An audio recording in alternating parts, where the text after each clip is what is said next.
We hear a lot of perspectives on the Mankind podcast. Inclusion of a guest is not an endorsement of their views, and the opinions expressed here do not always represent the mission or values of the Mankind Project USA.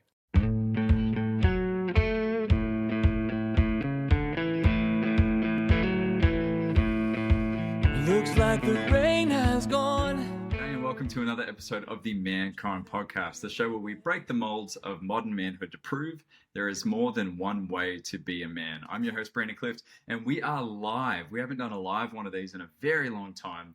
Grateful to be with all of you. And today we are joined by Christiana Scott, the founder of Real Food Littles and a hero in our household since we introduced our daughter to solids recently. Christiana, wonderful to have you. Thanks so much for having me, Brandon. Happy to be here. Absolute pleasure. I wanted to bring you on because you reached out to me on Instagram, which gave me a little bit of a fan moment that you reached out to me because we've been fans of your content for a long time. Curious, just for some insights for the audience, what was the calling for you to actually reach out to me to have this conversation? Yeah. So what's so interesting is when you have a business page on Instagram, you get analytics of your audience, and 98% of the people who follow me are women or I identify as female. And there's been over 1,000 people who've been through my online course about starting solids, and I can see the emails and the names, and I've never seen an obviously male name. There could be, maybe a couple that I haven't seen or whatnot, but it was just so noteworthy to me of like, oh my gosh, a dad bought my course and was the primary person to sort of seek out this resource and want to go through it. And so I checked out your page, and I just have always thought that it's interesting that despite that, sort of like the work and raising childhood situations of family is so much more fluid now than it used to be, that women are still very much so often the primary person kind of in charge of feeding and deciding how it's going to be handled. And that is still often squarely on women's shoulders, regardless of the sort of work and caregiving situation of that family. So I've sort of always been fascinated by that and wanted to reach out to kind of get your thoughts as a male on the starting solids process and feeding a family. Yeah, wonderful. Well, I was certainly excited when I got that message because, we have a wonderful audience and reach and a lot of passionate dads who love being very involved with their children. And, you said something very important, which I think can help us set the scene for many of our listeners right now that are wondering, what do you mean by fluidity in the parenting dynamic or relationship? And what that means is that for a long time now, for about 100 years, there was this expectation that, there were these engendered roles, that the dad was the protector and the provider, and the mother was the caretaker and the nurturer. And, that was kind of just common practice. That was the expectation for many families, especially in the Western world. And, nowadays we see that narrative being challenged because circumstances have changed. As we've seen ceilings start to get raised for women in the workplace, as we've seen destigmatizing, am I saying that right? as we're seeing many messages around different career options and choices for men being destigmatized, so men getting into nursing or teaching, so-called pink-collar jobs, we're starting to see a lot more societal acceptance that maybe it is just better for certain families to swap those traditional roles or find a more blended model in how to raise emotionally healthy and whole children. And that certainly works for us. I've always been generally self-employed contractor type, and it just works as a teacher at a university that I'm working evenings. My wife, she is on a career path. She loves the ladder. She loves climbing it. She has big goals for it, and it works out best that I'm with our daughter all day. Right. Now, with that inherently comes some challenges, right? Because there's the inner narrative as a father going, man, are people judging me for making this decision? Do they just see me as a stay-at-home dad? Do I need to tell people that I'm a work-from-home dad? Let's just make that clear. when I go to barbecues, I'm like, oh, no one's really asking what I'm up to these days. Is it because they think I'm just, while they're talking golf and, and work and all that jargon. And so, yeah, there is this societal pressure still about being a dad that's being the kind of primary caretaker right now for our daughter most days. So just the context to kind of set the scene as to why this conversation is happening. I think we should just jump right in, Christiana. I want to ask you, should fathers be more involved in feeding their babies? Yeah, and I would make the argument for yes, because I mean, a really interesting number to think about to put this in context is I did the math. I did the math once, and from the time a baby starts solids at around the 6-month mark to age 18, where we could say that that's sort of, we're the lead person responsible for them for that time period. It's over 18,000 meals that you sort of as a couple or as a family are responsible for. And that doesn't even include snacks or all of that.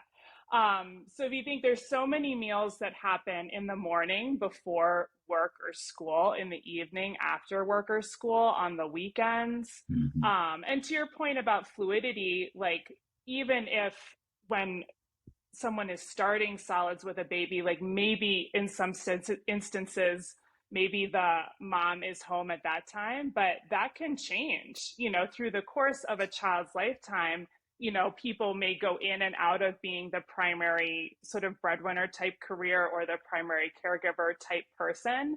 And because that time horizon is so long and that feeding is happening every day throughout the day, I think there's huge benefit to both parents and dads, getting dads involved with that so that the parents are a united front when it comes to feeding.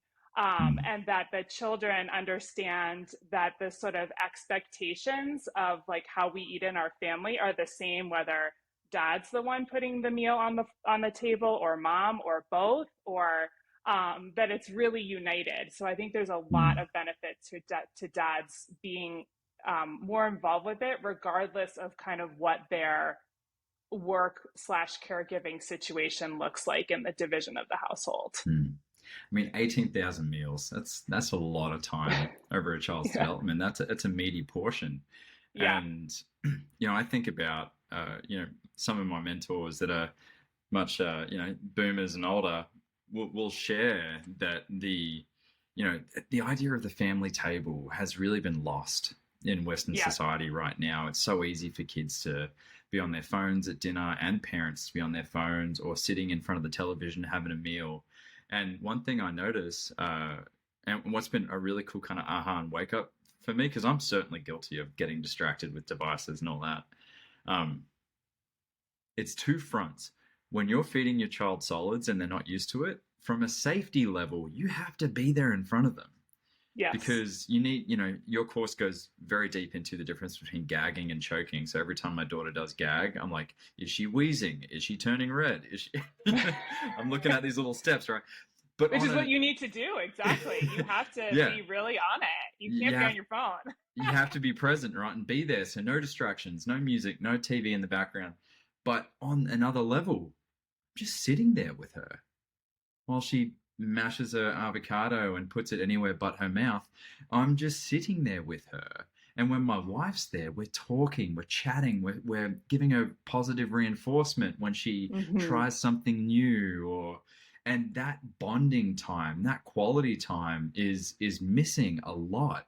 A recent statistic has come out that the majority of children in public schools only get 35 minutes contact time with their parents. Wow. That's a day. That's not including... Wow. So we're not talking about driving in the car to go to school, or talking actual 30 time with the kids. Yes. Well, that's dinner right there. You can add 30 minutes right there just being with your kids, so the pressure isn't on your teachers having to raise them.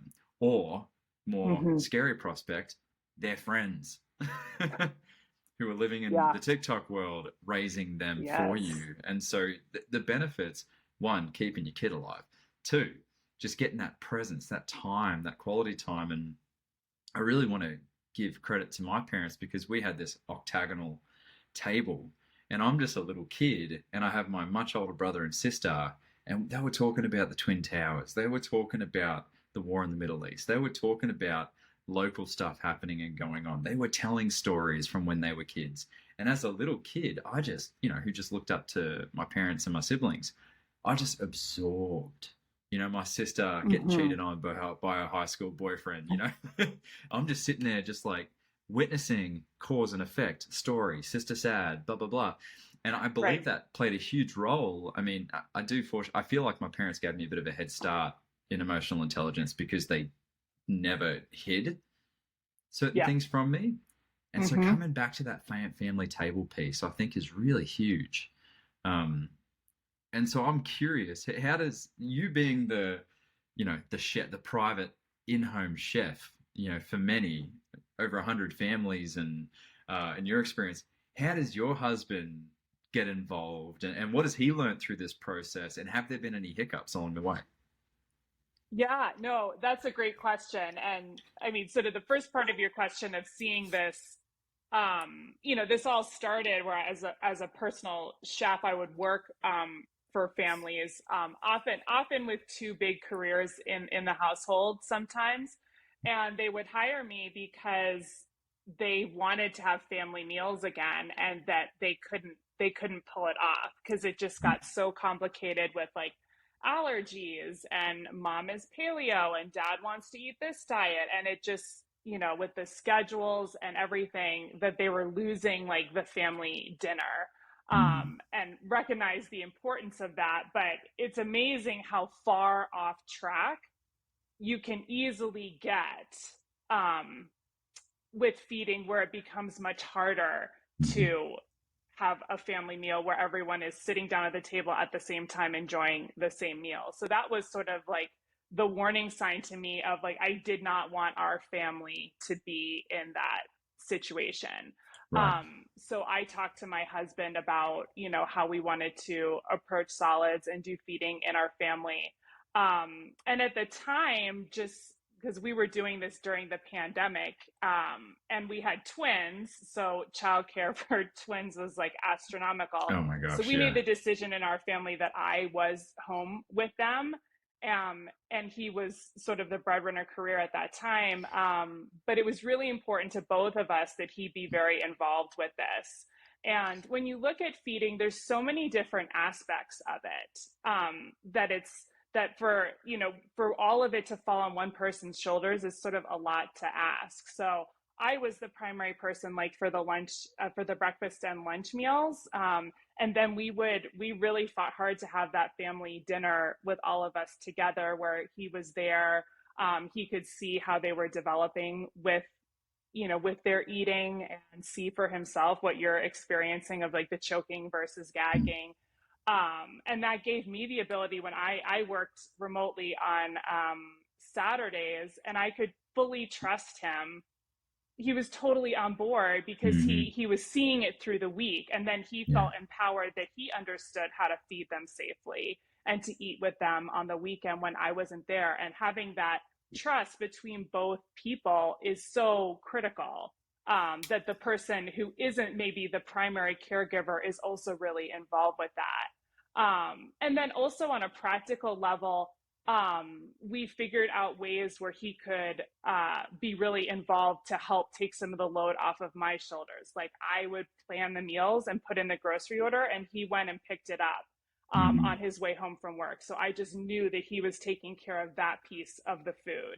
And he is like a Traeger and is really into smoking meat. So he would do these huge, like a pork shoulder, which is perfect for babies. It's this really soft meat that's fantastic. So he would like stock up our freezer with meat that I could feed them that was like one less thing for me to have to cook. And over time, like now our boys like help him season it and help him like rip it apart. And they're really involved with that. So that's something that he's passionate about, but it hugely helps in the feeding of our family. So there's so many different ways that that dads can get involved with this in a way that sort of feels aligned with who they are.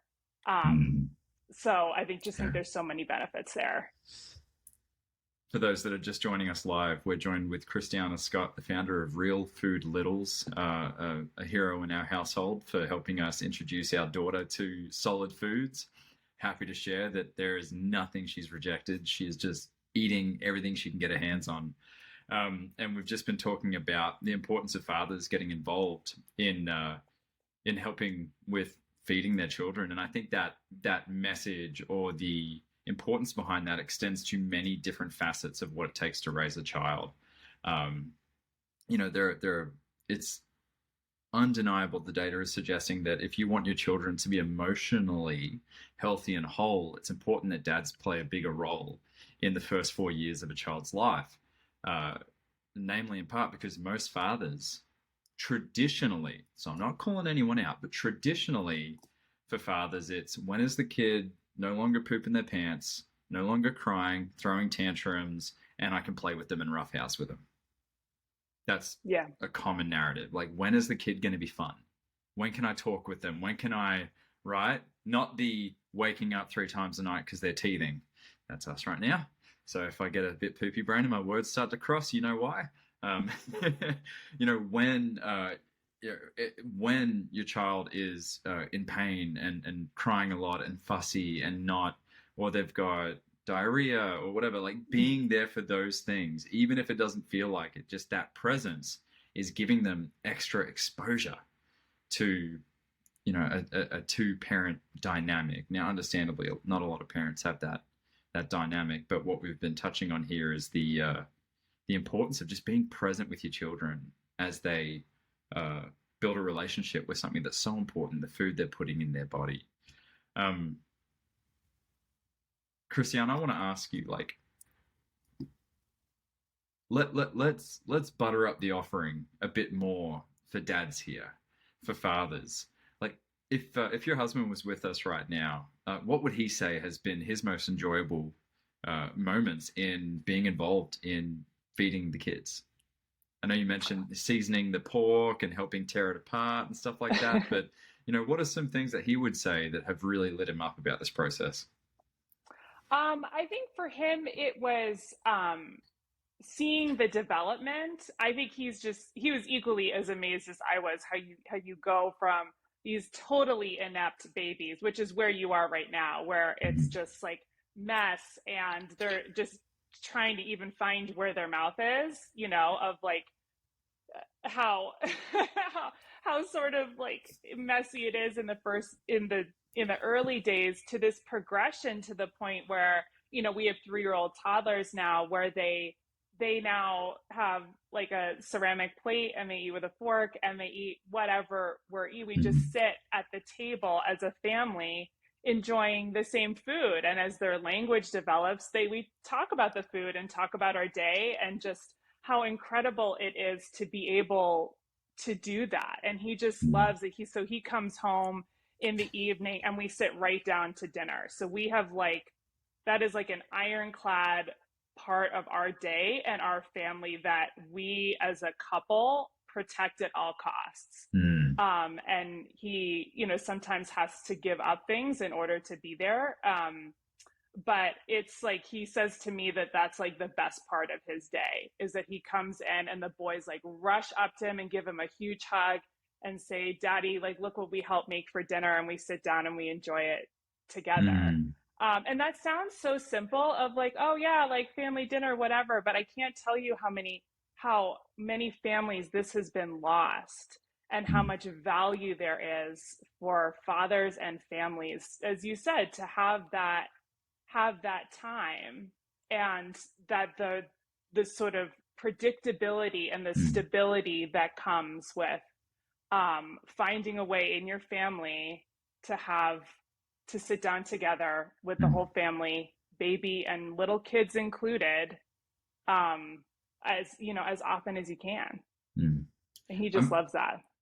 I'm curious, were either of you raised in that kind of household where there was that family table, there was that expectation that everyone sat down together? He definitely was in his family. They did that pretty much every night. For me, it was a little bit more hit or miss, I think, because of my dad's work schedule. But I do remember from my personal childhood that the nights where we did have family dinner, it was like the best thing Mm, for me. And I loved that was something I really looked forward to. And mm, I think because I didn't have that every night, that was something that I really wanted to create when it was, for my yeah, own family of having that thing that for me was sort of a special treat once in a while. Like mm, I wanted that to be like, this is an everyday thing for us. mm. Um, Wonderful. so yeah. Yeah, I think that's a great point to mention that, for many of the parents or families that are listening to this right now, to understand that, look, that may not be possible for you every night to have that meal, but to prioritize when it is possible and Right. make a thing out of it. Right. For my mum growing up, it was she saw her dad on Sundays. She didn't see him through the week with his work. Hmm. And Sunday was protected ferociously. That she can't recall ever missing a Sunday Yeah. with her dad or him ever missing one. And so, carving out where you can. Also, a challenge for the men listening. My challenge for you and my invitation is to consider, you know, if your upbringing, if that wasn't the case, if you didn't have that family table experience, what is it that you may be unconsciously perpetuating? And is there an opportunity here to break a cycle, perhaps? Something that's this might be a blind spot for you to go, man, you know what? Maybe it can start with me. Maybe it can start with me and my partner, and from now on, we're going to introduce that family table, and let this be a tradition going forward.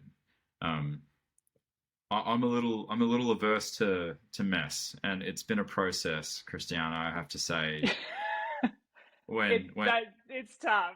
yeah, it is tough. So I pick my daughter up, and I'm like, okay, now I have to have a shower because you're covered in what I tried to feed you, and how many baby wipes can one family go through in a day?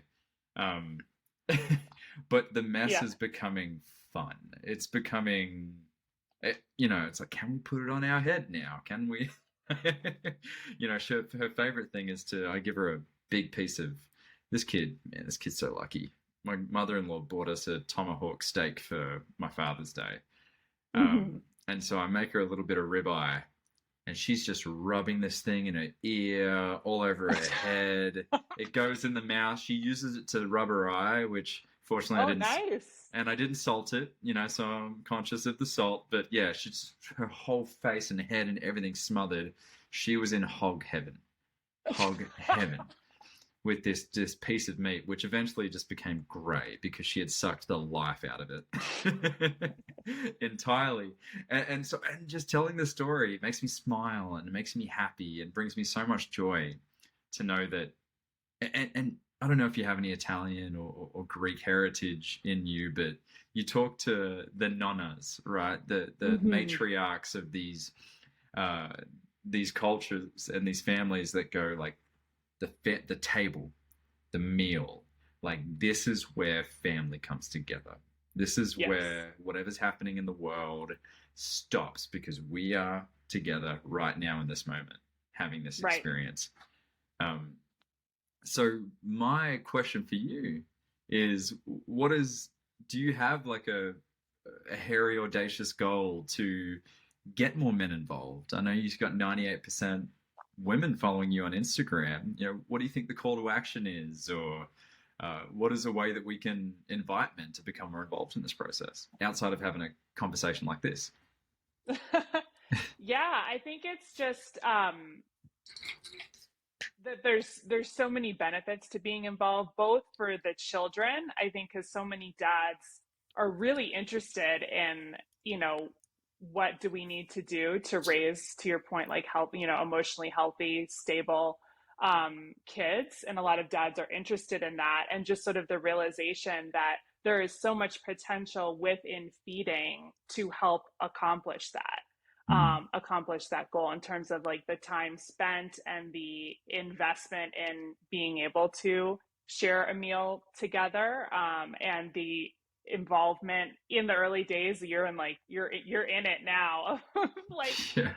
to your point, where it's harder in the early days, but you don't get to that point of eating the family meal all together in a less messy fashion without like putting in that groundwork early.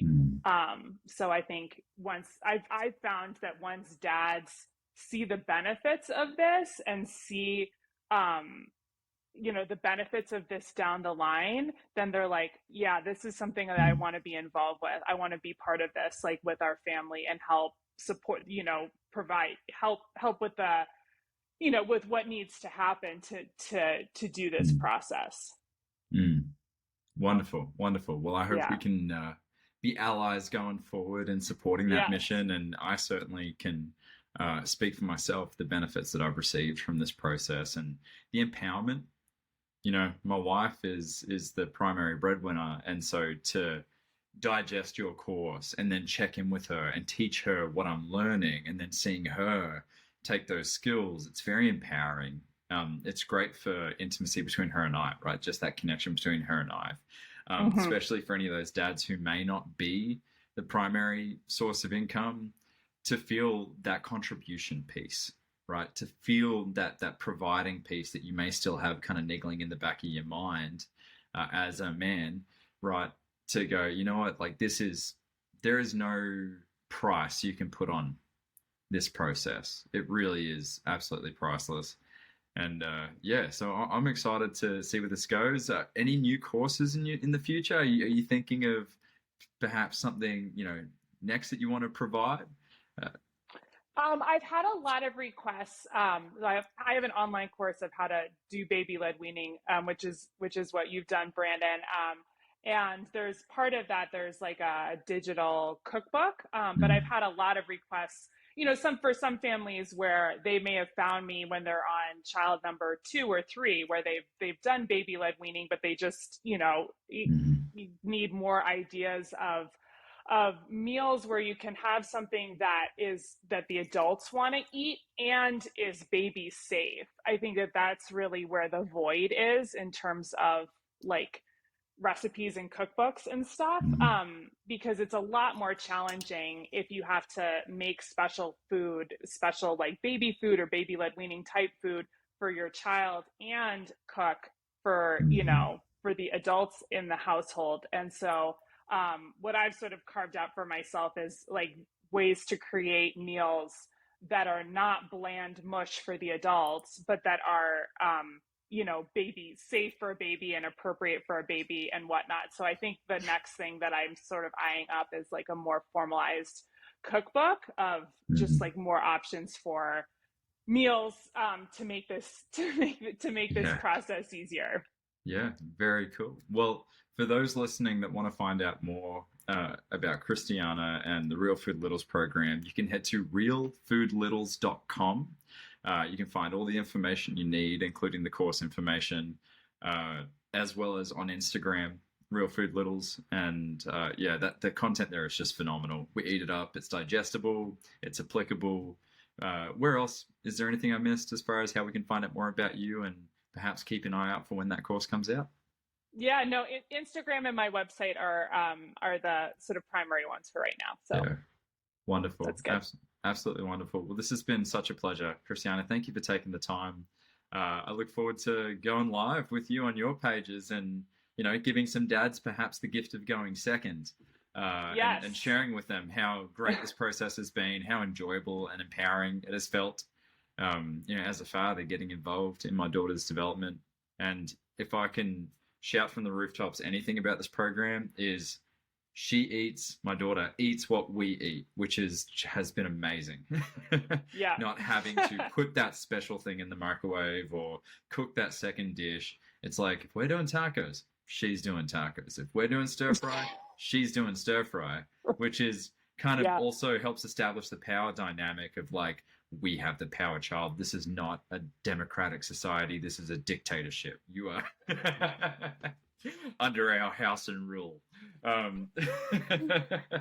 Well, not really. Pays off in spades down the road. I mean, but it's like so challenging if you get into this, if you get into this thing where it's like, I want a grilled cheese.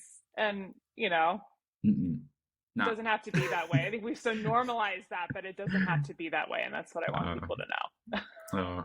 Wonderful. Absolutely wonderful. Well, until next time, and I look forward to having you again on in the future. We can check in and see how this mission is Yeah. going and growing to get more men involved. And for those of you that joined us live, I've been Brandon Clift, the host here of the Mankind Podcast, the show where we break the molds of modern manhood to prove there's more than one way to be a man. What do you say, Christiana? You think we did that today? I think so. Yeah. Yeah, wonderful. Fantastic. Well, thank you again for joining us live. For those that are joining us live here on Facebook, you can find this podcast, the Mankind Podcast, anywhere where you listen to podcasts. We're grateful for your listenership. We're grateful for your commitment to the show, and we will see you next week.